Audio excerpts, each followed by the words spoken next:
ভালো আছো? এই তো। পড়াশোনা কেমন চলতেছে তোমাদের? প্রিপারেশন কিন্তু সময় সময় নষ্ট করা যাবে না, প্রিপারেশন কিন্তু ভালোভাবে নিতে হবে, ঠিক আছে? প্রত্যেকটা মুহূর্তে হচ্ছে ইম্পর্টেন্ট এই সময়টাতে।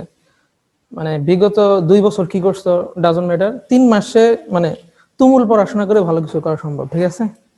তো সময় আছে এখনো, কাজে লাগাও, তাহলেই হবে। আচ্ছা, তো আমাদের আজকের লেকচার হচ্ছে কি, P4, ঠিক আছে? তো P4-এ আমাদের চ্যাপ্টার হচ্ছে 3টা, ঠিক আছে?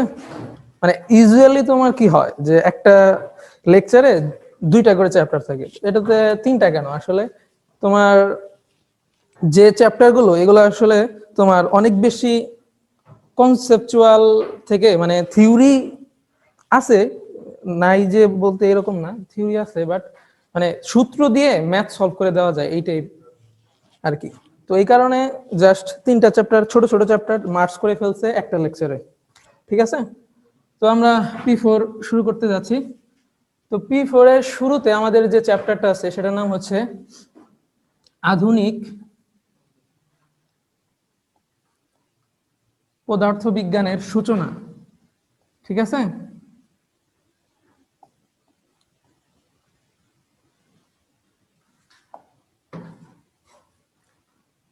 আচ্ছা, তো আধুনিক পদার্থবিজ্ঞানের সূচনা তাহলে কিভাবে হলো ব্যাপারটা বলি। 1900 সালের দিকে, হ্যাঁ, তখন তখন পর্যন্ত যা কিছু ফিজিক্সে আবিষ্কার হয়েছিল, হ্যাঁ, তো সেটাকে ধরে নেওয়া হয়েছিল যে ফিজিক্স অলরেডি কমপ্লিট হয়ে গেছে, মানে ফিজিক্সে আর নতুন তেমন কিছু আবিষ্কার করার নাই, ঠিক আছে? তো এই ব্যাপারটা ভাঙে হচ্ছে Einstein, Einstein theory of relativity, হ্যাঁ, এটা নাম শুনছো হয়তো, যে আপেক্ষিকতা এই ব্যাপারটা আবিষ্কার করার মাধ্যমে বুঝায় দেয় যে আসলে ফিজিক্সে গবেষণা করার মতো আরো অনেক কিছু আছে, মানে ফিজিক্স ব্যাপারটা আসলে কমপ্লিট হয়ে যায়নি, বুঝা গেল? তাহলে আমাদের আইনস্টাইন যে জিনিসটা আবিষ্কার করার মাধ্যমে 1900 সাল পর্যন্ত যেটা ধরা হয়েছিল, 1905 সাল পর্যন্ত যেটা ধরা হয়েছিল যে ফিজিক্স এটা হচ্ছে গিয়ে ওল্ড ফিজিক্স, ঠিক আছে, ক্লাসিক ফিজিক্স, তারপরে যেগুলো হয়েছে সেটা হচ্ছে আধুনিক ফিজিক্স, ঠিক আছে? তো আইনস্টাইনের থিওরি অফ রিলেটিভিটির মাধ্যমে আসলে আধুনিক পদার্থবিজ্ঞানের সূচনা ঘটে। এই কারণেই এই চ্যাপ্টারের নাম হচ্ছে কি আধুনিক পদার্থবিজ্ঞানের সূচনা। পরে আইনস্টাইনের পরে অনেক বিজ্ঞানী হচ্ছে ম্যাক্সওয়েল, তারপর আরো আরো বিজ্ঞানীরা বিভিন্ন বিষয় নিয়ে ডিল করছে। তো এই কারণে আমাদের এই চ্যাপ্টারের যে আমাদের কন্টেন্ট গুলো সেগুলো হচ্ছে আধুনিক পদার্থবিজ্ঞানের যে সূচনা হয়েছে 1905 সালের পর থেকে যা যা বিষয় হয়েছে ওই বিষয়গুলো নিয়ে টুকটাক, আগের বিষয় আছে বাট ম্যাক্সিমাম যে বিষয়গুলো 1905 সালের পর থেকে আর কি, বোঝা গেছে? এই কারণে আমাদের এই চ্যাপ্টারটার নাম এমন হয়েছে যে আসলে আধুনিক পদার্থবিজ্ঞানের সূচনা। তো যেটা দিয়ে শুরু করলাম আইনস্টাইনের থিওরি অফ রিলেটিভিটি, ব্যাপারটা কি সেটা একটু আমাদের বুঝতে হবে। থিওরি অফ রিলেটিভিটি ব্যাপারটা, রিলেটিভিটি মানে আপেক্ষিকতা। আচ্ছা, আপেক্ষিকতা বা রিলেটিভ, রিলেটিভ গতি বা মোশন, এই ব্যাপারটা আমরা বলছি আপেক্ষিক গতি, হ্যাঁ। তো একজনের সাপেক্ষে, আপেক্ষিক কথাটার মধ্যে লুকিয়ে আছে কি সাপেক্ষ ব্যাপারটা, ঠিক আছে? আমরা আসলে দৈনন্দিন জীবনে যা কিছু মেজার করি বা পরিমাপ করি সবকিছু একটা সাপেক্ষে আরেকটা, বুঝা গেছে?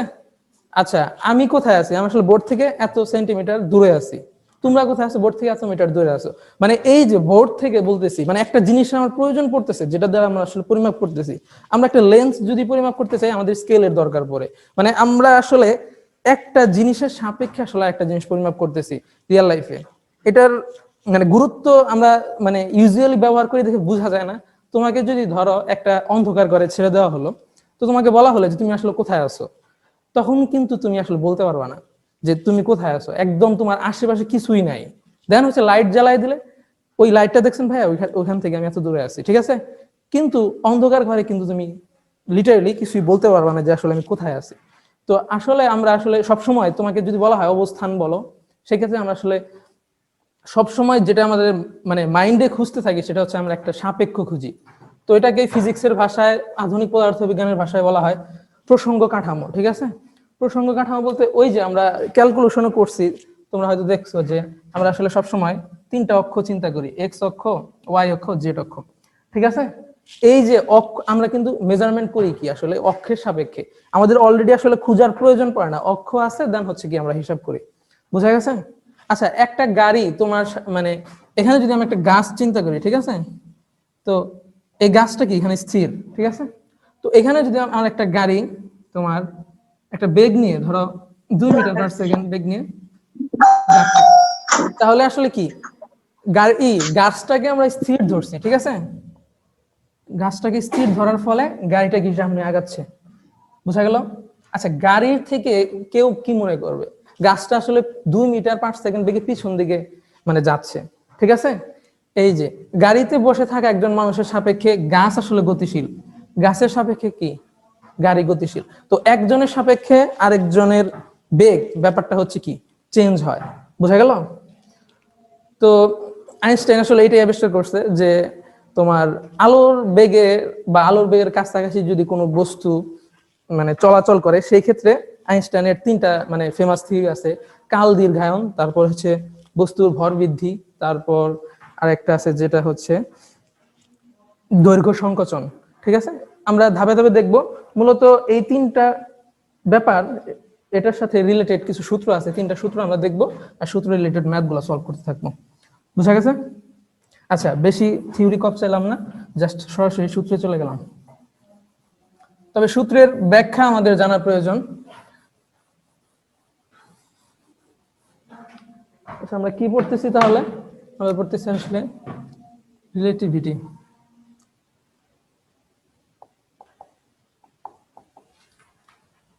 আচ্ছা, 3টা ব্যাপার আছে আমাদের। প্রথমটা হচ্ছে আমি বললাম আছে দৈর্ঘ্য সংকোচন।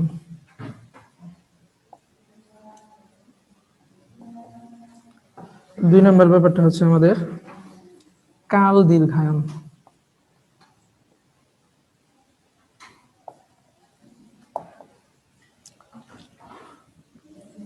থার্ড যে ব্যাপারটা আছে ভর বৃদ্ধি। ওকে,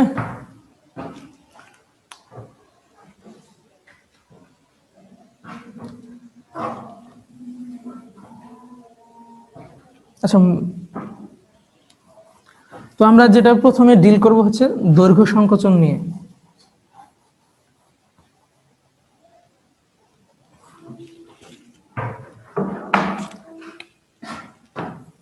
পৃথিবীর সাপেক্ষে যদি একটা রকেট তোমার, আচ্ছা, পৃথিবীর সাপেক্ষে যদি একটা রকেট যদি তোমার সামনে আগায়, তো সেই ক্ষেত্রে তোমার এখানে রকেটে থাকা একটা মানুষ সেটা আসলে কি হিসাব করবে?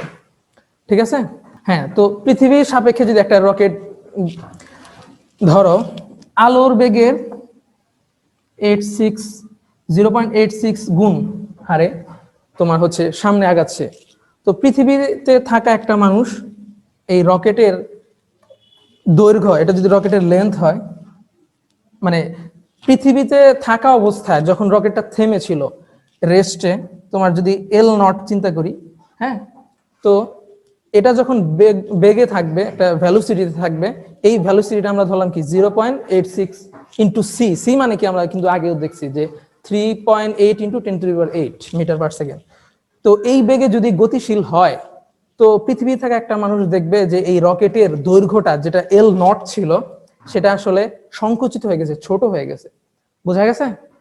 তো তাহলে এটা কি হইলো? দৈর্ঘ্য সংকোচন ঘটলো। মানে একটা মুহূর্তেতে যা দেখবে যে আসলে L0 নাই, এল হয়ে গেছে, হ্যাঁ, ছোট হয়ে গেছে। তো কতটুকু ছোট হলো এই মেজারমেন্টটাই আসলে করা হয়, এটা আসলে আইনস্টাইন থিওরিটা দিয়েছিল। আচ্ছা, তাহলে আমরা এটার ফর্মুলাটা দেখে নিই, তাহলে ফর্মুলাতে আমাদের কিছু কনফিউশন আছে সেটাও দূর করি। আচ্ছা, ফর্মুলাটা হলো তোমার এল পরবর্তীতে আমরা মানে ছোট হওয়ার দৈর্ঘ্য মানে যতটুকু কমে গেল সেই দৈর্ঘ্যটা কি দেখব, সেটা দেখবো হচ্ছে L0 ইন্টু √1 মাইনাস ওই যে বেগ নিয়ে যাচ্ছে সেটা আর আলোর বেগের বর্গ। বোঝা গেছে? তো এইখানে L0টা কি আমার স্থির অবস্থায় মানে অ্যাট রেস্ট, ঠিক আছে, আর এটা আমার কি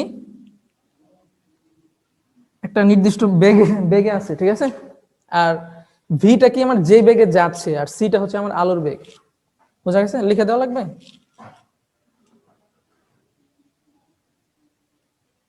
একটা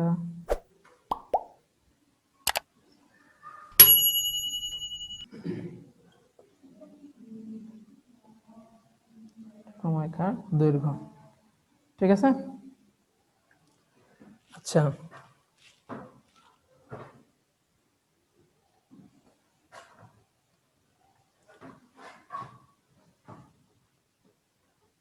আচ্ছা, অ্যাট রেস্ট বা স্থির অবস্থায়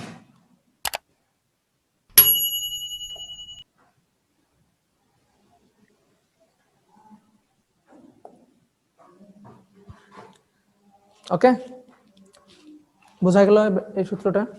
আচ্ছা, এল নট এল এগুলা নিয়ে আসলে কনফিউশন আছে, আমরা আসলে সূত্রগুলো দেখার পরে একসাথে আসলে এই কনফিউশনগুলো দূর করব একটা কথার মাধ্যমে, সেটা আমরা দেখব। আর বাকি সূত্রগুলো এখন লিখি। এটা গিয়ে কি গেল আমাদের, এটা গেল আমাদের যে দৈর্ঘ্য সংকোচন, ঠিক আছে।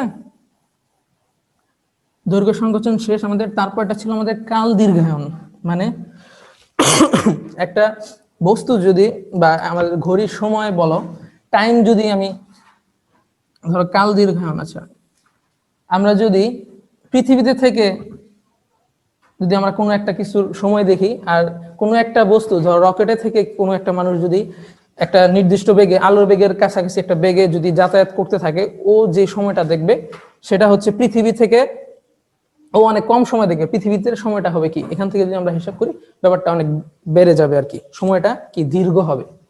বোঝা গেছে? তাহলে এই ক্ষেত্রে কিন্তু মানে আগেরটা কি ছিল, দৈর্ঘ্য সংকোচন ছোট হয়ে যাচ্ছিল, এটা কিন্তু কি বেড়ে যাচ্ছে। দ্যাটস ওয়াই নামের শেষে কি আছে, দীর্ঘায়ন, মানে বড় হয়ে যাওয়া, সময়টা বেড়ে যাওয়া আর কি। সেটা কার সাপেক্ষে, এগুলো আমরা সবকিছু করতেছি কি পৃথিবীতে বসে কেউ একজন কি হিসাব করতেছে। বোঝা গেল? তাহলে এই সূত্রটা আমাদের, আমরা পৃথিবী থেকে ওই যে যে বেগে আছে ওই লোকটার যে অ্যাকচুয়ালি সে রকেটে বসে যে টাইমটা দেখবে সেটা হচ্ছে এর টি নট, আর হচ্ছে এই টিটা হচ্ছে আমরা পৃথিবী থেকে কেউ মেজারমেন্ট করতেছি তার সময়টা, সে কত বছর পরে গিয়ে ফিরে আসলো, এই ব্যাপারটা, ঠিক আছে। তো সেটা হবে T naught by 1 - B square by C square. বোঝা গেল? এই টি কোনটা তারপর টি নট কোনটা, এটা হচ্ছে আমার বোঝা লাগবে, ঠিক আছে। এটা হচ্ছে রকেটে বসে কেউ হিসাব করতেছে, ঠিক আছে। আর টিটা কি, আসলে আমরা পৃথিবী থেকে ওই রকেটে যে সময়টা যাচ্ছে সেটা হিসাব করতেছে। বোঝা গেছে? আচ্ছা, তো আমরা আসলে ওই যে সাপেক্ষ ব্যাপারটা আরো বেশি ভালোভাবে বোঝা যায় আমরা যখন বাসে যাই। হ্যাঁ, তো বাসে থেকে মানে আমাদের সাপেক্ষে বাসের যাত্রীগুলা কি নড়াচড়া করে বা সামনে কোনো বেগে কি ছুটতে থাকে, তা কিন্তু না। কিন্তু বাস কি, যদি আমি বাইরে থেকে আমার কোনো ফ্রেন্ড যদি দেখে, তো বাস আগাচ্ছে আমিও আগাচ্ছি, ফ্রেন্ডটা ভাববে কি আমি একটা গতিতে আছি। বাট আমি যখন বাসে আশেপাশে আমার তাকাবো, তখন দেখবো বাসের মানুষজন সবাই স্থির, তাহলে আমিও স্থির আছি। বোঝা গেছে? সময় সাপেক্ষে আমার মানে আমি কোনো একটা বেগ নিয়ে যাচ্ছি না। এটা আসলে আমরা কখন বুঝতে পারি, আমরা যদি বাস একদম জানালা সব অফ করে দিই, তখন কিন্তু আমরা এটাই ফিল করব যে আমরা আসলে কোনো বেগে নাই। মানে লক্কর ঝক্কর বাস না, যে ভালোগুলো আর কি। তো লক্কর ঝক্কর বুঝাই যায় যে শরীর কাঁপতেছে, যে আমরা আসলে যাচ্ছি কোথাও। বাট মানে খুব ভালো স্পিডে বাস গেলে তুমি যদি বাইরে না তাকাও, তোমার গাছ এসব আমরা কি বাইরে তাকাই, আমরা আমাদের কমন সেন্স দ্বারা এটাই জেনে ফেলছি যে আসলে গাছগুলো স্থির থাকে, তো গাছ নড়তেছে তার মানে আমি আসলে নড়তেছি, গাছ নড়তেছে না। ওই হিসাবে আমরা কিন্তু বুঝে ফেলি। কিন্তু আমাদের জানালা যদি অফ থাকে, আমি যদি বাসের ভিতরে থাকি আর বাস যদি এরকম লক্কর ঝক্কর না হয়, তাহলে আমি যেটা ফিল করব সেটা আসলে আমি স্থির আছি। বুঝা গেছে? এই যে আমার বন্ধু বাইরে থেকে যে হিসাব করতেছে, ওর সাপেক্ষে আমি গতিশীল। আমার সাপেক্ষে আমি যদি জানালা দিয়ে তাকাই, বন্ধু যে স্টেশনে দাঁড়ায় থাকে, ও কিন্তু কি আমার সাপেক্ষে পিছন দিকে কি যাচ্ছে। ঠিক আছে? এগুলাই আসলে আপেক্ষিকতা। আচ্ছা, তো এটাই যদি পৃথিবী থেকে কোনো মানুষ যদি ওই রকেটে থাকা একটা নভোচারীর যদি সময় হিসাব করে, বয়স হিসাব করে, সেক্ষেত্রে কিন্তু এই সূত্রটা আমরা ইউজ করব। বোঝা গেল? আচ্ছা, তাহলে এই ব্যাপারটাকে কি বলে, মানে কতটুকু সময় বেড়ে গেল। তাহলে এখানে যে সময়টা থাকবে এটা কিন্তু বৃদ্ধি পাওয়ার সময় থাকবে, আর এটা কি থাকবে, আমার কম সময়টা থাকবে। আচ্ছা, তারপরের যে ব্যাপারটা আছে সেটা হচ্ছে আমার ভর বৃদ্ধি।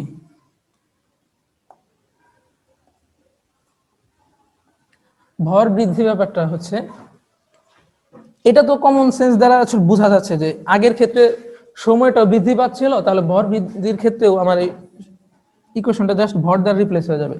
ঠিক আছে? আচ্ছা,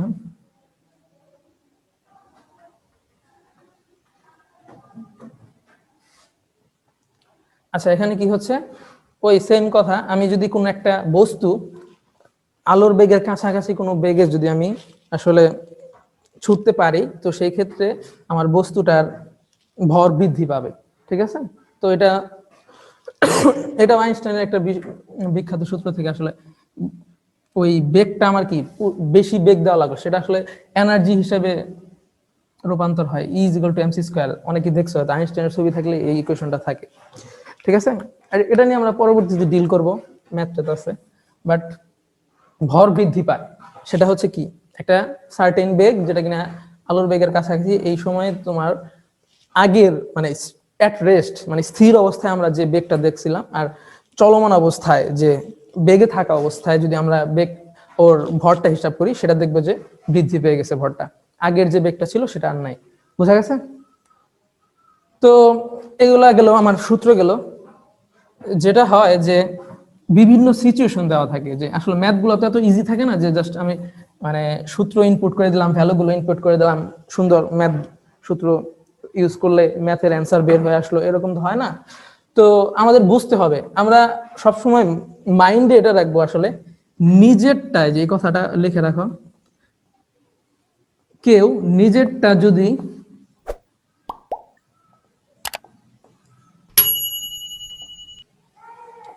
নিজে মাপে, ঠিক আছে, সেক্ষেত্রে এল নট হবে, টি নট হবে, এম নট হবে। বুঝা গেছে?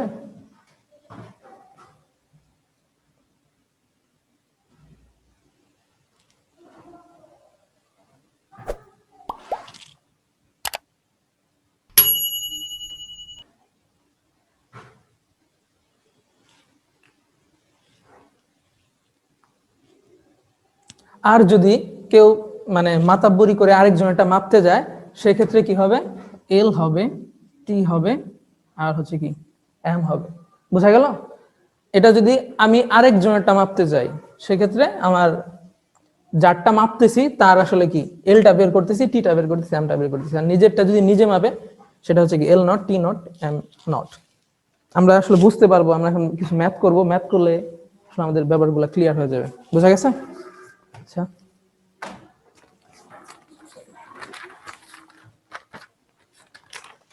আচ্ছা কোনো কিছুর বেগ, আরেকটা কথা বলেন, এটা মানে কনসেপচুয়ালি বিষয়, আগে তো ক্যালকুলেটর ইউজ করা যেত, দেন হচ্ছে এই ম্যাথ গুলাতে কি তোমার ব্যাপারগুলা কিন্তু ভ্যালু গুলা মেজারমেন্ট করার জন্য ক্যালকুলেটর প্রয়োজন পড়তে পারে, বেগটা অনেক বেশি থাকে বা একটা সার্টেন অ্যামাউন্টে থাকে। যদিও সবকিছু ক্যালকুলেটর ছাড়া করা যায়, ক্যালকুলেটর কে বানাইছে? আসলে মানুষই বানাইছে। ঠিক আছে? তো এখন মোটামুটি মানে অনেক জটিল হিসাব এই টাইপের ম্যাথ থাকে না, যে আসলে কনসেপচুয়াল ম্যাথ থাকে। আচ্ছা কোনো কিছুর বেগ আলোর বেগের থেকে বেশি হতে পারে?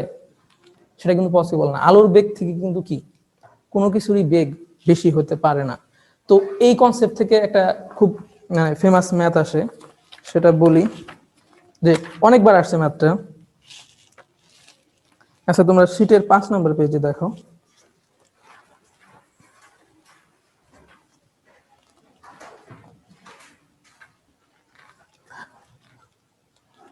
শীটের 5 নম্বরের তোমার যে প্র্যাকটিসের যে প্রবলেমটা, 2 নাম্বার প্রবলেমটা দেখো।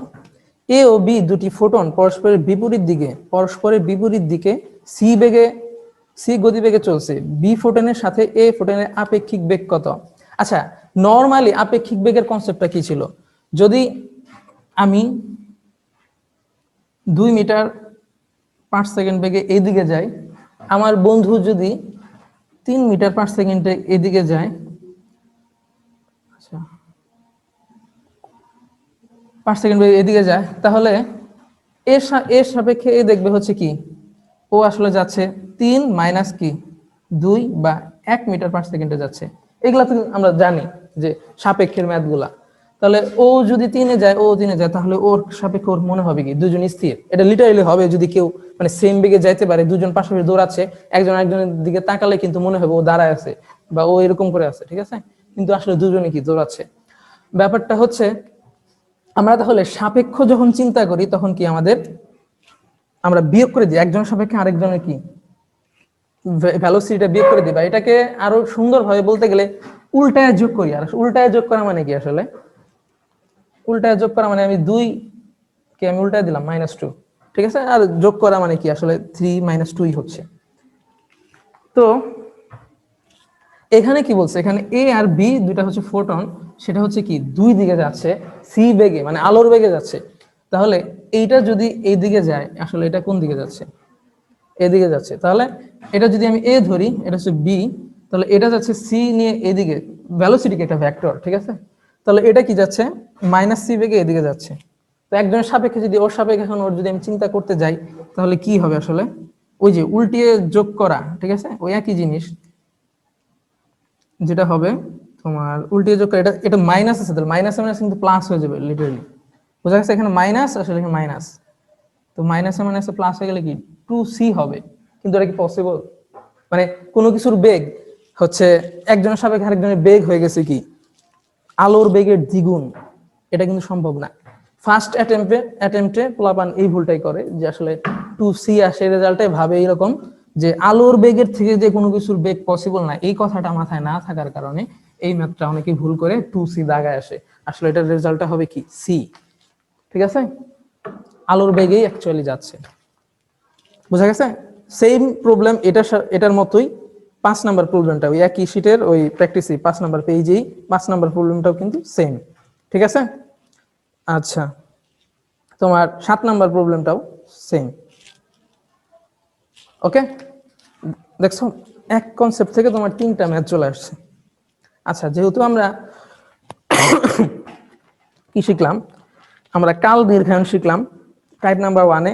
তো কাল দীর্ঘায়নের ম্যাথ করতে হবে, একটা ম্যাথ দুইবার আসছে, ওই ম্যাথটা করি। 4 নাম্বার আর 8 নাম্বার ম্যাথটা সেম, ঠিক আছে। তো বলা আছে যে 30 বছর বয়সে একজন মহাশূন্যচারী মহাকাশযানে এত বেগে চলতেছে, হ্যাঁ, তো চলে 25 বছর পর ফিরে এলেন, তার বর্তমান বয়স কত। এই ম্যাথটাই জাস্ট একটু ঘোরায় দিছে কি 8 নাম্বারে, মানে ঘুরায় দেয় নাই, জাস্ট কথাটা ঘুরায় বলছে, কিন্তু একই ডেটা সবকিছু একই। 25 বছর বয়সের একজন মহাশূন্যচারী মহাকাশযানে এত বেগে ভ্রমণ করে পৃথিবী হিসেবে 30 বছর পর ফিরে তার বর্তমান বয়স কত। অ্যাকচুয়ালি কি হয়েছে, যখন সে যাত্রাকালে যাচ্ছিল তখন তার বয়স কত, 25 বছর, ঠিক আছে। তো পৃথিবীতে ফিরে আসছে কত বছর পরে, 30 বছর। তাহলে অ্যাকচুয়ালি টোটাল অতিবাহিত সময় কত, আচ্ছা 55 বছর কিন্তু। আচ্ছা, কিন্তু এটা কি পৃথিবী থেকে কেউ কিন্তু মাপতেছে, মানে উনি গেছে যাওয়ার পর চলে আসছে তখন এই হিসাবটা করলো, পৃথিবীতে বসে থেকে একজন। তার মানে যারা হচ্ছে মাতাব্বরি করে আরেকজনেরটা হিসাব করে সেগুলা কি হয় বলতো, টি হবে। আর নভোচারী, ঠিক আছে, নভোচারী কিন্তু এই সময়টা পার করে না, ওনার কাছে কি আরো কম সময় গেছে, উনি ভিতর থেকে হিসাব করছে, তাহলে সেটা কি আবার নিজেরটা নিজে মাপছে নভোচারী, তাহলে কি হবে টি নট। অ্যাকচুয়ালি টি নটটাই বের করতে বলছে, পারা যাবে। জাস্ট কি হবে, টির ভ্যালু দেওয়া আছে, টির ভ্যালু আমার কি দেওয়া আছে 55, টি নটের ভ্যালু আমি জানি না, এটা বের করব।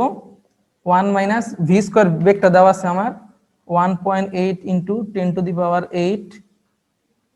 আচ্ছা আচ্ছা, হোলটাকে স্কোয়ার করে দিচ্ছি, 3.8 ইন্টু 10⁸8, বুঝা গেছে। এই হিসাবটা করলে আমার আননোন জাস্ট কি আছে, টি নটটা আছে, বের হয়ে আসবে, ঠিক আছে। এটা হিসাব করে দেখা যায় যে তোমার 48 পয়েন্ট সামথিং, দেন হচ্ছে এটা পূর্ণ সংখ্যা ধরলে হচ্ছে 49 হয়, এটার অ্যান্সার হবে কি 49 বছর। তাহলে কি যে রকেটের ভিতর ছিল সে আসলে অতিবাহিত করছে কি 49 বছর, কিন্তু বাইরে থেকে একজন পৃথিবীর মানুষ কি দেখবে 55 বছর পার করে ফেলছে। তাহলে কি এর সময়টা কি কালটা কি দীর্ঘায়ন হয়ে গেল না, বোঝা গেছে। আচ্ছা, এই ম্যাথ গুলা তারপরে আর বাকি গুলা যেগুলো আছে জাস্ট ডেটা বসাইলে কি ম্যাথ সলভ হয়ে আসবে, বোঝা গেছে। তো আরেকটা বিষয় যেটা তোমরা বলবা এখানে অ্যান্সার দিবে, পেজেরই প্রথম 1 নাম্বার প্রবলেমটার হচ্ছে বলবা যে তোমরা আসলে এটার অ্যান্সার কি হবে। প্র্যাকটিসের 1 নাম্বার, প্র্যাকটিসের 1 নাম্বার উপরেরটা আর কি। বলবিদ্যার বিভিন্ন মৌলিক রাশিসমূহ হলো মৌলিক রাশি, মানে একটার উপর একটা নির্ভরশীল না, মানে নিজে নিজেই ইনাফ আর কি। ভর দৈর্ঘ্য সময়, কিন্তু এটাই কিন্তু আমরা ডিল করতেছিলাম, ভর নিয়ে, দৈর্ঘ্য নিয়ে, সময় নিয়ে। আসলে আইনস্টাইন এটাই আবিষ্কার করছে, নিউটন যেটা করে গেছিল মৌলিক, মানে মৌলিক বলবিদ্যার যে ক্লাসিক্যাল মেকানিক্সে যেটা বলছিল যে এই ব্যাপারগুলো হচ্ছে কি কনস্ট্যান্ট, এই ব্যাপারগুলো আসলে সাপেক্ষ না, এগুলা ধ্রুব থাকে। তো সেটাই প্রমাণ করে দিছে কি আইনস্টাইন প্রমাণ করে দিছে যে এগুলো আসলে একজনের সাপেক্ষে আরেকজনে কি চেঞ্জ হইতে পারে। এটাই আসলে আইনস্টাইনের আবিষ্কার, ঠিক আছে। আচ্ছা, তাহলে নেক্সট আগে এখানে যে প্রবলেমগুলো আছে এগুলা পারা যাবে আই থিঙ্ক, ঠিক আছে। তাহলে এখন আমরা দৈর্ঘ্য সংকোচন নিয়ে কিছু প্রবলেম করি, ঠিক আছে। আচ্ছা, ডিরেক্ট দৈর্ঘ্য সংকোচনের সূত্রই চলে আসে। সূত্রটা একটু কনফিউজিং, তোমার কি ভর বৃদ্ধি তারপর হচ্ছে কাল দীর্ঘায়নের সাথে কিন্তু দৈর্ঘ্য সংকোচনের সূত্রের একটা কি পার্থক্য আছে, ওটা জাস্ট নিচে ভাগ হয় ওই পার্টটাকে, আর ওটা কি জাস্ট গুণ হয়। তো কনফিউজ করার জন্য দিবে প্লাস ক্লাস দিয়ে দিবে, কিন্তু সূত্রটা যদি আমাদের মাথায় থাকে আমরা ডিরেক্ট সূত্রই কি অ্যান্সার করে দিতে পারবো। ওকে, আর এগুলা জাস্ট কি ম্যাথ করার মতো অবস্থা, এমনি মুখে বুঝার মতো কোনো। আচ্ছা আচ্ছা, পেজ 5 এর নিচের প্র্যাকটিসের 5 নাম্বার প্রবলেমটা, আপেক্ষিক তত্ত্ব অনুসারে নিচের কোনটি ধ্রুব। একটু আগে কিন্তু কথা বলছি, আলোর দ্রুতি কিন্তু সবসময় কি থাকতেছে, ধ্রুব থাকতেছে, 3.8 × 10⁸। আচ্ছা, যদি একটি বস্তু আলোর বেগে চলে, 6 নাম্বারটা আর কি, একটি বস্তু আলোর বেগে চলে তবে এর দৈর্ঘ্য কি হবে। আলোর বেগেই চলতেছে লিটারালি, ঠিক আছে, যদিও পসিবল না, যদি চলে আর কি তাত্ত্বিক ভাবে, আমি যদি থিওরি হিসাবে চিন্তা করি, তাহলে তার ভর কি হবে, এমটা কি হবে সেটা দেখি। m0/√1 - v স্কয়ারটা কি আমার c হয়ে গেছে এখন, ঠিক আছে। আর কি c, তো হোলটা কি, তাহলে এটা কাটাকাটি করে কি হবে 1 হবে, 1 - 1 ব্যাপারটা কি m0/0 সামথিং বাই 0, ব্যাপারটা কি আসে অসীম চলে আসে, তাহলে আমাদের ভরটা কি হবে অসীম হয়ে যাবে। তার মানে ভাবতেছো ব্যাপারটা, এই কারণে আসলে পসিবল না কোনো কিছুর বেগ আসলে তোমার আলোর বেগে পাঠানো, ভর অসীম হয়ে যাবে। আচ্ছা, তারপরে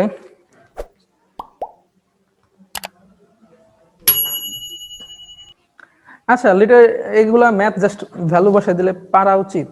আচ্ছা, তুমি সূত্রে যে টাইপ গুলাতে দেখতেছিলে ইকুয়েশনে ভি দিয়ে ধ্রুতি দিয়ে একটা সূত্র আছে, এই সূত্রটা জাস্ট কি, এই সূত্রেরই কিন্তু কি ডেরিভেশন, মানে এটাই জাস্ট ক্যালকুলেশন করে টানছে, এটা দেখানোর প্রয়োজন আছে।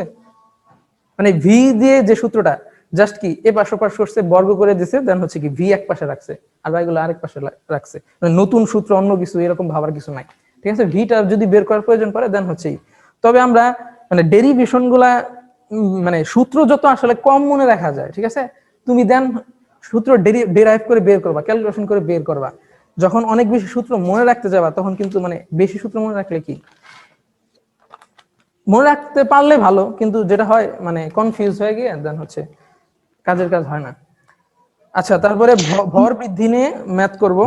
আচ্ছা ভাইয়া 5 নাম্বার পেজে 7 নাম্বার একটু বুঝিয়ে দিবেন। কত নাম্বার?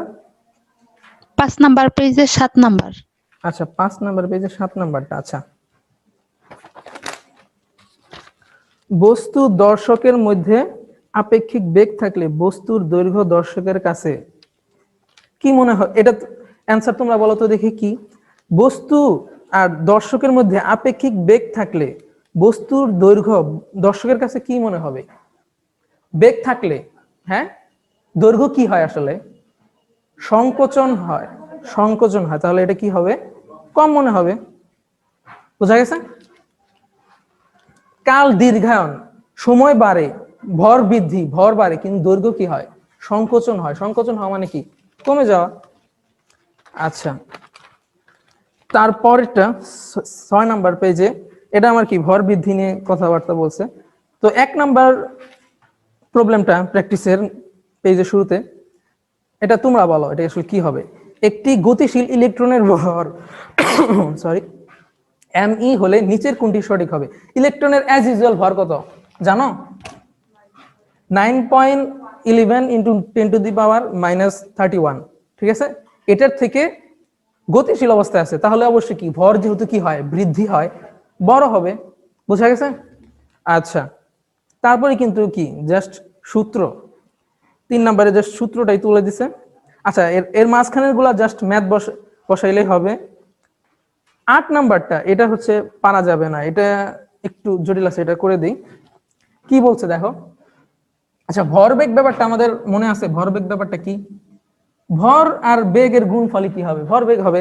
আচ্ছা, তাহলে বলছে তোমার এখানে c/2, সরি c/√2, এই বেগে আসলে কি একটা বস্তু চলতেছে।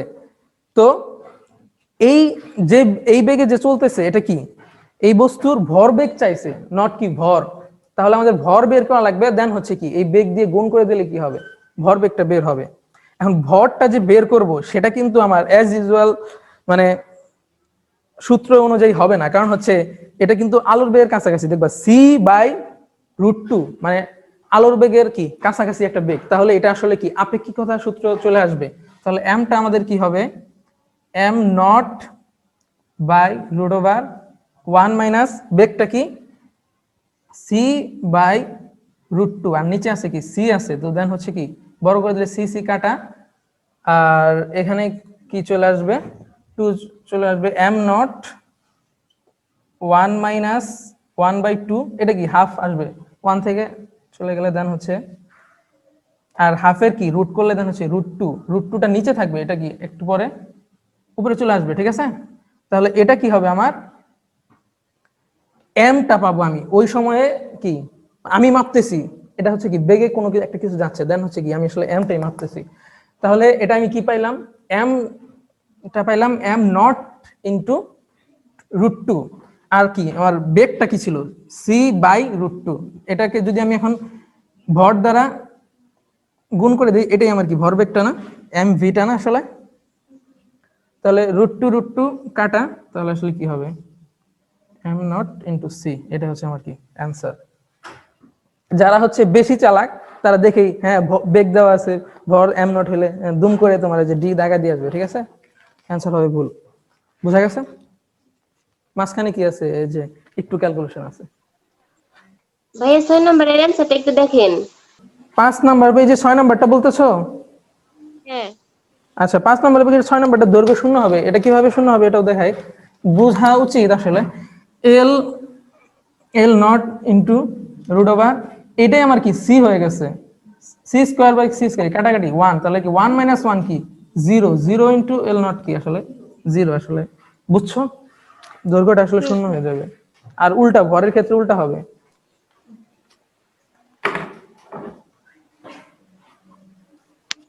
আচ্ছা, এখন আমরা যেটা পড়বো হচ্ছে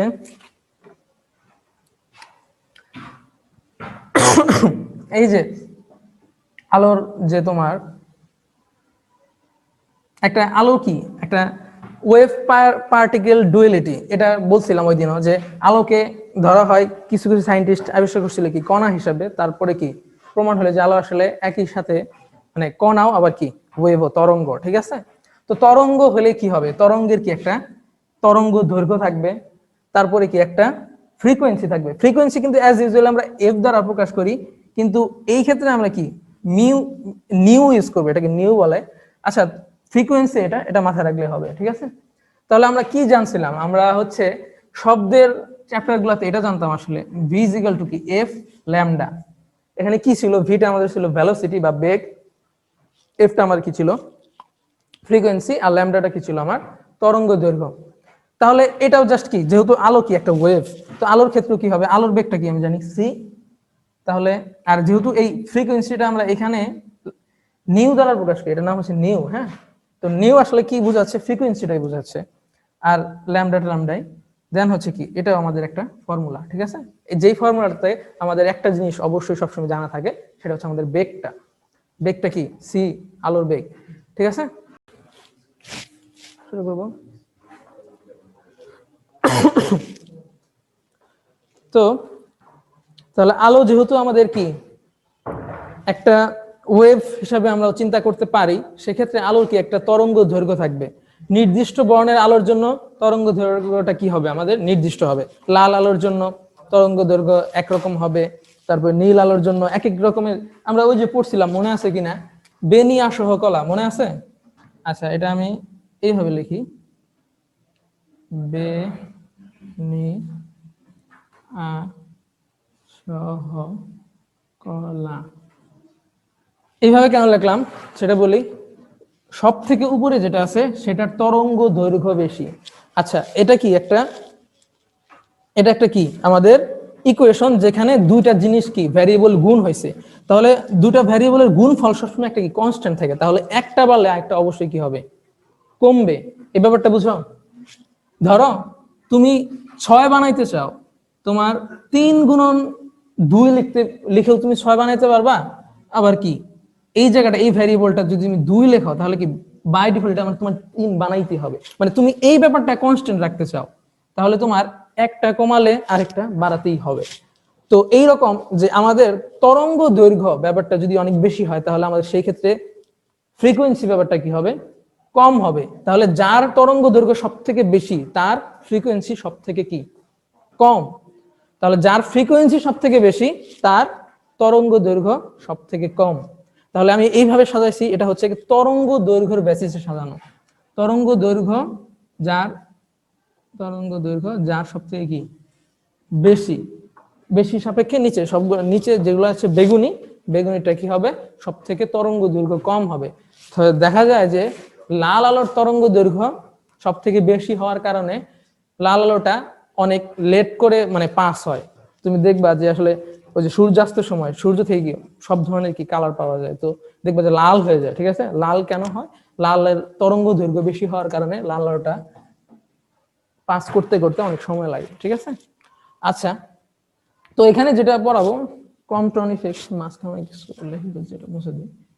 আচ্ছা, কম্পটন ইফেক্টটা আসলে কি? কম্পটন ইফেক্টটা তোমার একটা নির্দিষ্ট বর্ণের ল্যামডা আই, ঠিক আছে, তো এটাকে ল্যামডা বলা হয় তরঙ্গ দৈর্ঘ্যে যে আমরা নোটেশনটা ইউজ করি।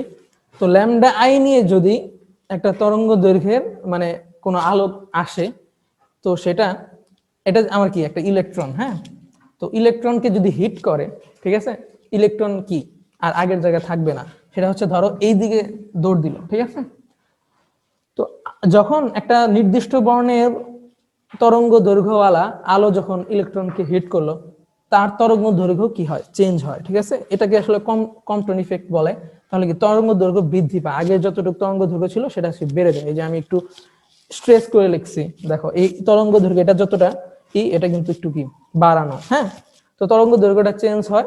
আর হচ্ছে যাওয়ার কথা ছিল কি, মানে আলো কি মানে কোনো বাধা টাধা না থাকে শূন্য মাধ্যমে কি স্ট্রেট লাইনে পৌঁছায়। তো এটা আসলে যাওয়ার কথা ছিল এই বরাবর, কিন্তু যাইতে পারে নাই। বাট তাহলে কতটুকু কি সরে গেল, সেটা হচ্ছে আমার থিটা যদি ধরি। হ্যাঁ, তাহলে আর এটা আসলে সূত্রতে আমার ইউজ করা লাগে না, যদিও সূত্র প্রমাণের ক্ষেত্রে লাগে, বাট এটা এখন আপাতত লাগবে না। তো এই ক্ষেত্রে আমাদের এই যে আগের যে তরঙ্গ দৈর্ঘ্যটা ছিল, পরবর্তী যে তরঙ্গ দৈর্ঘ্যটা পাওয়া গেল, সেটার পার্থক্যটা আসলে আমরা হিসাব করি। এটাকে বলা হয় কম্পটন ইফেক্ট। এই সূত্রটা আমরা এখন লিখব। আচ্ছা, এটা মুছে দিলাম, এখানে লিখে দিই।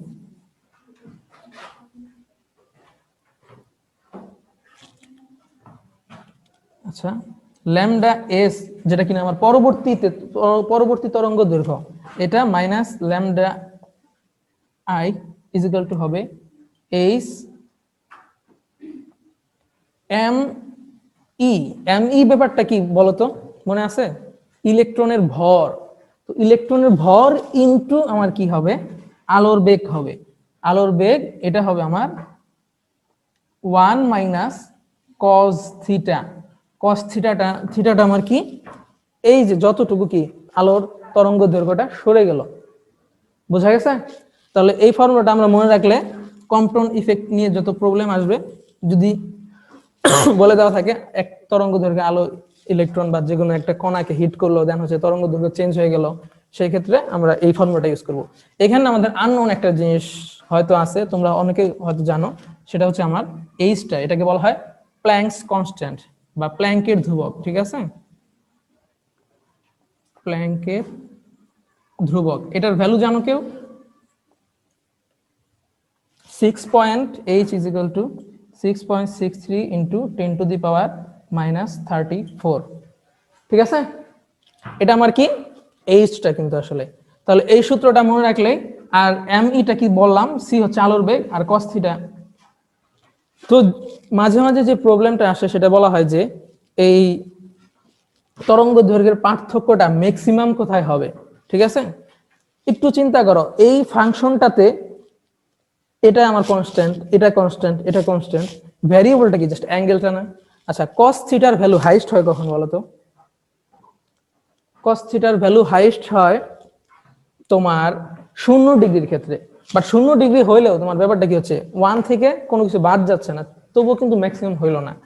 আচ্ছা, কস তোমার -180 ডিগ্রি, সেটা আবার কি হবে আমার, সরি কস 180 ডিগ্রি, সেটা কি হবে -1, আর মাইনাস আছে একটা, তাহলে -1 মাইনাসের সাথে -1 এর সাথে মাইনাস, তার মানে কি আসলে প্লাস, তাহলে অ্যাকচুয়ালি এখানে হবে কি 2 হয়ে যাবে।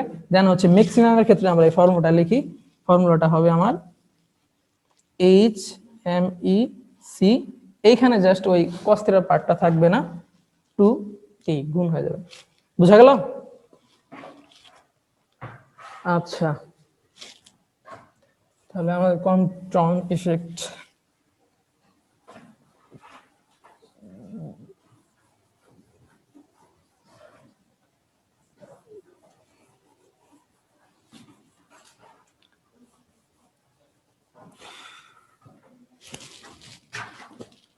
এখন আমরা একটু আগে কিন্তু জানলাম যে আলোর কি একটা ফ্রিকোয়েন্সি থাকে, আলোর যেহেতু একটা বেগে চলে আর আলোর যেহেতু একটা ওয়েভ, তো আলোর কি একটা ফ্রিকোয়েন্সি থাকবে। তো এই ফ্রিকোয়েন্সির সাথে যদি আমি প্ল্যাঙ্কস কনস্ট্যান্ট গুণ করে দেই, তাহলে ওই আলোটা কি পরিমাণ এনার্জি ক্যারি করতেছে সেটা আমাদের বের হয়। ঠিক আছে, তো E is equal two H new, এটা একটা ফেমাস সূত্র, এটা মনে রাখবা, এটা অনেক ম্যাথ সলভ করে ফেলা যায়। ঠিক আছে, তাহলে এইচটা আমাদের কি প্ল্যাঙ্কস কনস্ট্যান্ট, আর নিউটা আমাদের কি ফ্রিকোয়েন্সি বা কম্পাঙ্ক, আর ইটা আমাদের কি ওই আলো কি পরিমাণ এনার্জি গেইন করতেছে বা ক্যারি করতেছে। এই হচ্ছে প্ল্যাঙ্কস কনস্ট্যান্ট, নিউটা হচ্ছে আমার ফ্রিকোয়েন্সি। বোঝা গেল? আচ্ছা,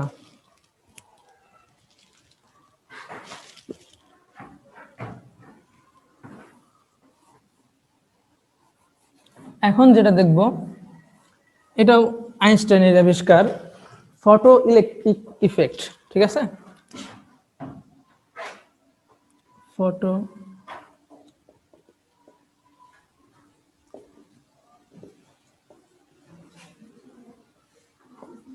এই ব্যাপারটা হয় যে আমরা যদি এরকম দুটা প্লেট যদি থাকে, হ্যাঁ, তো এটা যদি সামহাউ কানেক্টেড থাকে, দেন হচ্ছে এখানে যদি আমার একটা আলোক তরঙ্গ এসে পড়ে, হ্যাঁ, তো একটা প্লেটে কি অসংখ্য পরিমাণ ইলেকট্রন আছে, তাই না? তো যেটা দেখা গেছে যে আমি বাইরে থেকে আলো পুশ করে, হ্যাঁ, আলো দিয়ে আমি আসলে একটা ইলেকট্রন ছুটায় ফেলতে পারি একটা জায়গা থেকে। ঠিক আছে, এটাকে বলা হয় ফটো ইলেকট্রিক ইফেক্ট। এটা পরবর্তীতে অনেক কাজে লাগছে, মানে ইলেকট্রন ছাড়ানো যায়, এটা হচ্ছে আবিষ্কারটা। তো ইলেকট্রন ছাড়াইতে গেলে এখন দেখা গেছে যে আসলে সব ধরনের আলো পাঠাইলে আসলে ইলেকট্রন ছুটতেছে না, হ্যাঁ, তো যেটা লাগে সেটা বলি যে এটাকে বলা হয় কার্য অপেক্ষক বা ওয়ার্ক ফাংশন, কার্যাপেক্ষক, ঠিক আছে, বা ওয়ার্ক ফাংশন। তো ওয়ার্ক ফাংশন সমান যদি আমি এনার্জি এখানে পুশ করতে পারি, দেন কি ইলেকট্রন একটা কি ছুটে যাবে এখান থেকে। এখন এটা কি পরিমাণ আসলে, যেটাকে বলা হয় যে একটু আগে জানলাম যে এনার্জি ইজ ইকুয়াল টু কি এইচ নিউ, তাই না? তো যেই পরিমাণ ফ্রিকোয়েন্সির আলো আমি এখানে দিলে আসলে একটা ইলেকট্রন জাস্ট ছুটে যায়, সেটা হবে আমার নিউ নট। এটাকে বলা হয় সূচন কম্পাঙ্ক, খুব ভালো করে লিখে রাখো, সূচন সূচন কম্পাঙ্ক। তাহলে আর এটাকে আমার এই যে কাজ হলো, এটা একটা এনার্জি কি কাজ, তাই না? এটা আমার হচ্ছে বলে কার্যাপেক্ষক বা একটু আগে লিখছি ওয়ার্ক ফাংশন, ঠিক আছে? তাহলে আমি যখন আলো পাঠাবো, আমি তো সবসময় যে হিসাব করে সূচন কম্পাঙ্ক পরিমাণ আলো মানে ফ্রিকোয়েন্সি হিসাব করে কিন্তু অনেক জটিল একটা কাজ, মানে আলো ব্যবহার করে অনেক মানে স্মল সাইজের, ঠিক আছে? তো যেটা হয় যে আমি একটা নির্দিষ্ট মানে ফ্রিকোয়েন্সির আলো পাঠাইলাম, বাট যেটা হবে যে যতটুকু লাগবে ওর ইলেকট্রন ছুটাতে ততটুকু ইউজ হবে, আর বাকিটা কি হবে, বাকিটা জাস্ট ইলেকট্রন বেগ পাবে, ঠিক আছে? তো বেগের এনার্জি যেহেতু কি হবে, বেগ আমরা কাইনেটিক এনার্জি ব্যাপারটা শুনছি না, বা গতি শক্তি, আর বাকিটা ইলেকট্রন যে বেগটা পাইলো এটা আসলে গতি শক্তি হিসেবে কনভার্ট হয়ে যাবে, ঠিক আছে? তো ধরো আমি এইরকম সূচন মানে কার্যাপেক্ষক সমান শক্তি না দিয়ে আমি ধরো র্যান্ডম একটা শক্তি দিলাম এইচ নিউ পরিমাণ, আমি জানি না আসলে সূচন কম্পাঙ্ক কত, তাহলে এইটার থেকে ইউজ হবে ইলেকট্রন ছাড়াইতে যেটা, সেটা কি এতটুকু পরিমাণ না, এইচ নিউ নট, এটা হচ্ছে এখান থেকে ইলেকট্রন ছুটাবে, সেই সাথে আমার বাকিটা কি আমার কাজে লাগবে, যেটা ইলেকট্রনের বেগ পাবে, সেটা আমার কি হবে ই কে বাকি আমাদের ইলেকট্রনের গতি শক্তিটা হবে। বুঝা গেছে? এটাও আমাদের বিখ্যাত ইকুয়েশন, এটা মনে রাখলে ম্যাক্সিমাম ম্যাথ সলভ করে ফেলা যাবে। বুঝা গেছে? তাহলে কোনটা কি সেটা আমার বুঝতে হবে। এটা হচ্ছে আমার গতি শক্তি,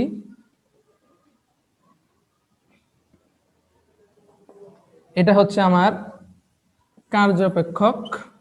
কার্যাপেক্ষক, আর এটা হচ্ছে আমার যেই পরিমাণ শক্তি আমি দিলাম, জাস্ট শক্তি আবার কিসের ভ্যারিয়েবল, এটা বলতো ফ্রিকোয়েন্সির ভ্যারিয়েবল। এইচটা কিন্তু আমার কনস্ট্যান্ট, মানে এখানে একটা মাত্র ভ্যারিয়েবল আছে, সেটা কি কনস্ট্যান্ট। দেন হচ্ছে একটু ঘোরা পেঁচা দিতে পারে, মানে কনফিউজ হওয়ার কিছু নাই। গতিশক্তি আবার কি, গতিশক্তি হবে আমার m/12 mv², দেন হচ্ছে ওখান থেকে যদি বেগটা চায় দেন হচ্ছে বের করে আনবো। বুঝা গেছে?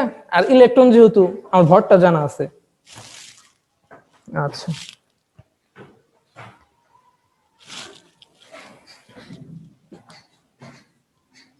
আচ্ছা মুছে দিলাম।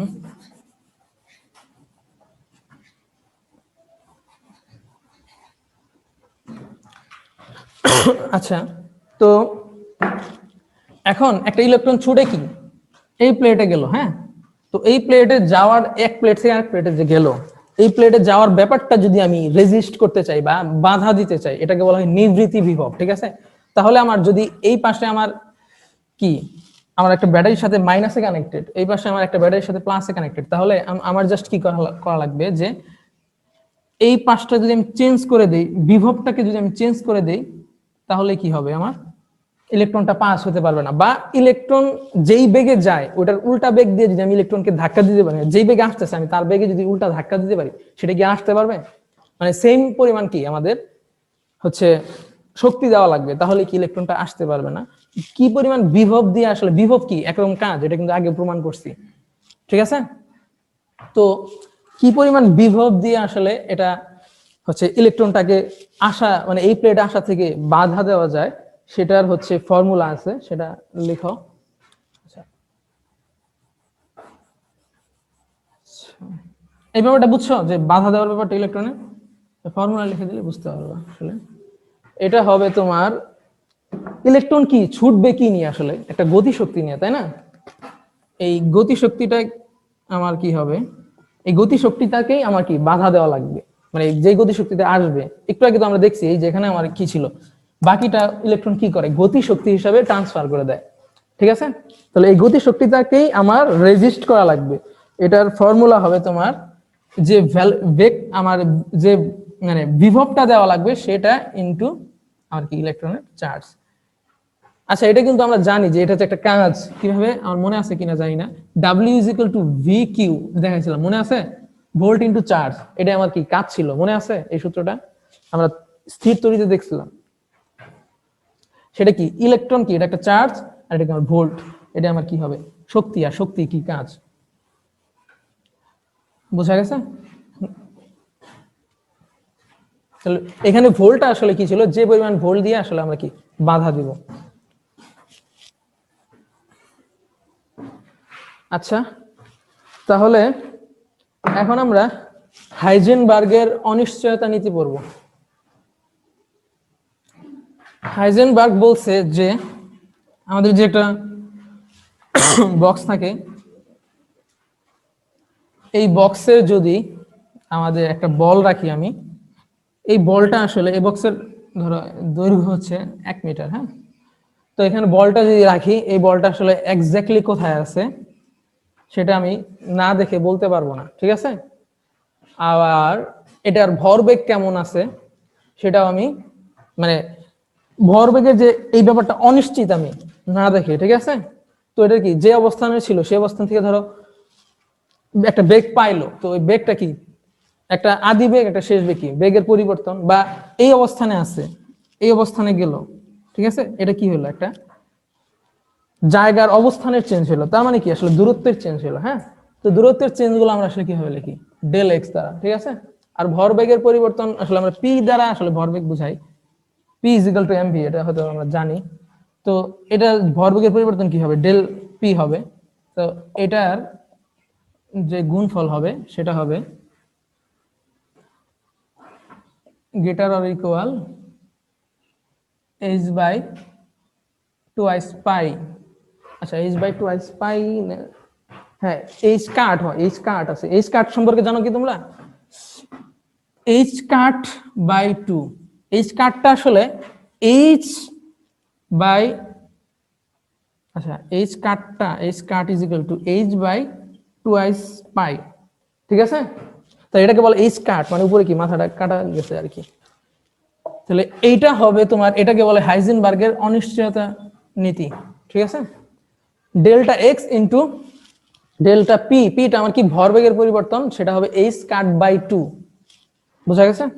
এইচ কাটটা কি সেটা বললাম যে এইচ বাই 2s পাই। এইচটা কি জানো তো, প্ল্যাঙ্কস কনস্ট্যান্ট, বোঝা গেছে। আচ্ছা, আরেকটা বিষয় আছে,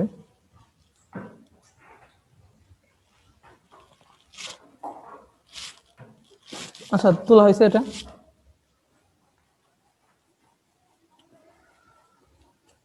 আচ্ছা, আলো কি, আলো হচ্ছে একই সাথে কণা আবার কি তরঙ্গ, তাই না। তাহলে কণাদের কি থাকে, একটা ভরবেগ থাকে, আবার তরঙ্গের কি থাকে, তরঙ্গ দৈর্ঘ্য থাকে, তাই না।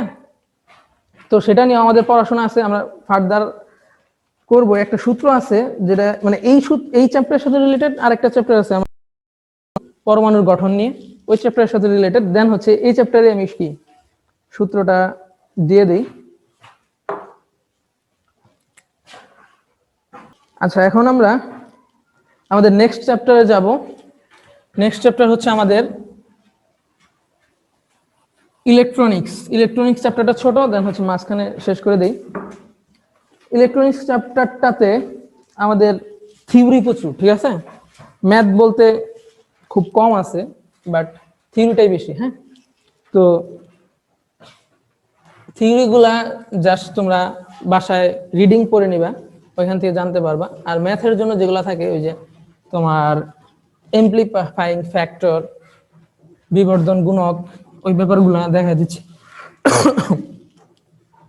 যেটা হয় তোমার বিটা ইজ ইকুয়াল টু হয় তোমার আইসি বাই আই বি, আবার আলফা ইজ ইকুয়াল টু হয় আইসি বাই আই ই।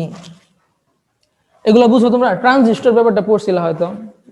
তো ট্রানজিস্টরে তোমার কালেক্টিং কারেন্ট, তারপরে পিট কারেন্ট বলে, বেস কারেন্ট বলে, তারপরে ইমিটিং কারেন্ট, এই ব্যাপারগুলো আছে, ওগুলোর সাথে আসলে এটা রিলেটেড কারেন্ট, ঠিক আছে। তো ওটা জাস্ট একটু বলে দেই যে কারেন্ট আসলে তোমার ট্রানজিস্টরে, এগুলো নিয়ে আসলে কথা বললে মানে আজকে শেষ হবে না, ঠিক আছে। জাস্ট বলে দেই, কারেন্ট যদি তোমার আইসি পরিমাণ কারেন্ট এদিক দিয়ে আসে, যেমন সেটা আমার বেস, তো বেইজের যে কারেন্টটা হচ্ছে আমার আইবি, সেটা হচ্ছে টোটাল কারেন্ট হিসেবে এখান থেকে বের হয়ে যাবে। এই কিরশফ বলে, কারশফের কারেন্ট ল অনুসারে আসলে কারেন্টগুলো কি টোটাল কারেন্টটা এখানে আইই মানে ইমিট হবে কারেন্টটা। তো এগুলা হচ্ছে গিয়ে আইসি হচ্ছে কালেক্টর কারেন্ট বলে, সংগ্রাহক বাংলা নামগুলা দেখে নিও, বেস পিট কারেন্ট বলে, আর নিঃসরণ কারেন্ট বা হচ্ছে গিয়ে ইমিটিং কারেন্ট, ঠিক আছে। তো এগুলাই কিন্তু কি, এটা হচ্ছে আমার, এটার নাম হচ্ছে এমপ্লিফাইং ফ্যাক্টর, বিবর্ধক গুণক এরকম কোন একটা নাম। আর এটা হচ্ছে আমার কারেন্ট গেইন।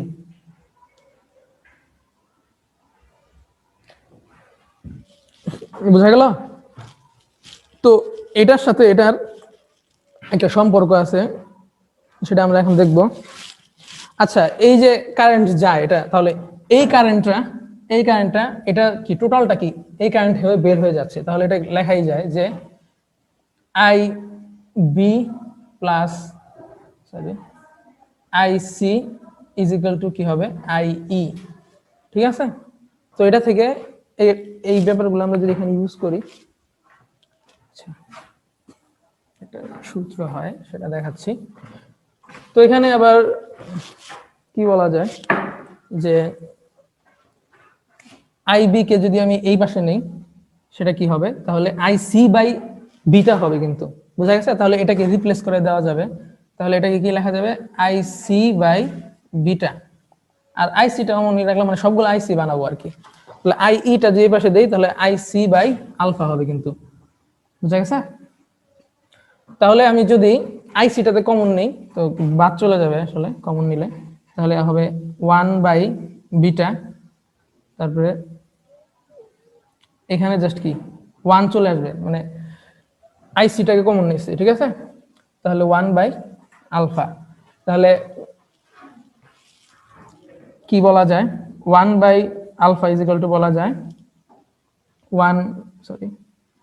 1/বিটা প্লাস 1। এখন যদি জাস্ট আলফা চাই তাহলে কি জাস্ট এটা উল্টাই দিলেই হবে, তাহলে কি হবে এটা জাস্ট কি লসাগু করলে হবে তোমার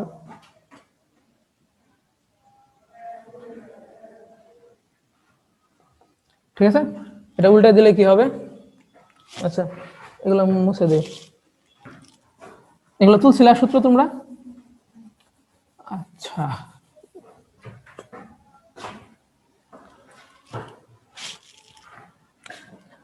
তাহলে আলফা ইজ ইকুয়াল টু হবে জাস্ট কি উল্টাই দিলাম, উল্টাই দিলে কি হবে বিটা বাই 1 প্লাস কি বিটা, বুঝা গেছে।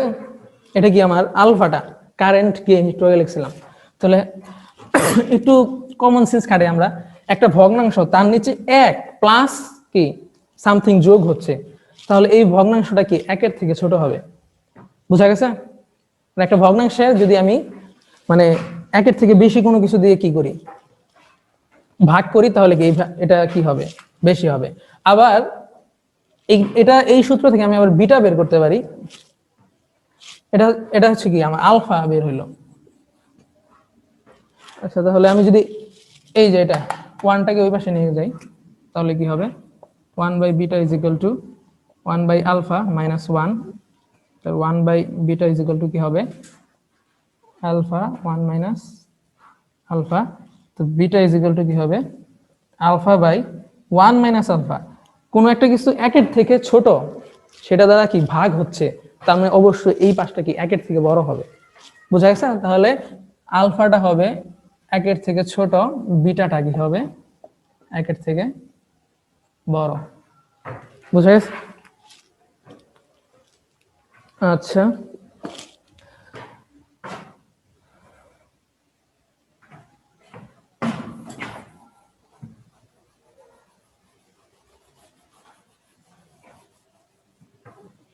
তারপরে এই চ্যাপ্টারে লজিক গেটের ব্যাপার স্যাপার আছে, তারপরে তোমার বাইনারি যোগ গুণফল হেক্সাডেসিমাল অক্টাল, এগুলো কিন্তু আইসিটির ব্যাপার স্যাপার, ঠিক আছে।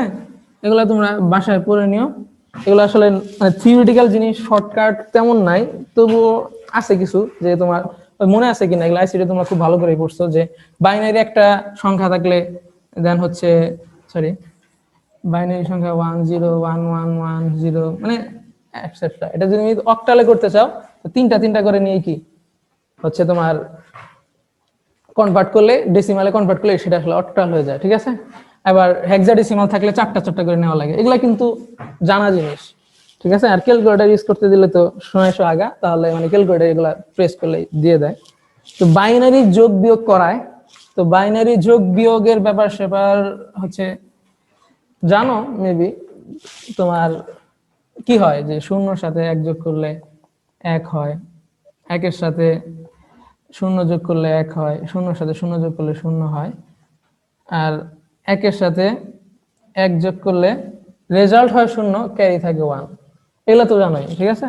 তাহলে তিনটা এক যোগ করলে কি হয়, তিনটা এক যোগ করলে রেজাল্ট হয় 1, ক্যারি থাকে কি 1, ঠিক আছে। আচ্ছা, এটা লেখা হয় আসলে এইভাবে, মানে ক্যারি ব্যাপারটা বোঝানোর জন্য কমা দিছিল।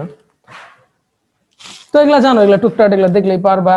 আর সেমিকন্ডাক্টরে আছে পিএন জাংশন, তারপরে কি আছে রেকটিফাইং ব্রিজ, এগুলো আসলে থিওরি, এগুলা নিয়ে কথা বললে অনেক বেশি কিছু বলা হয়ে যাবে।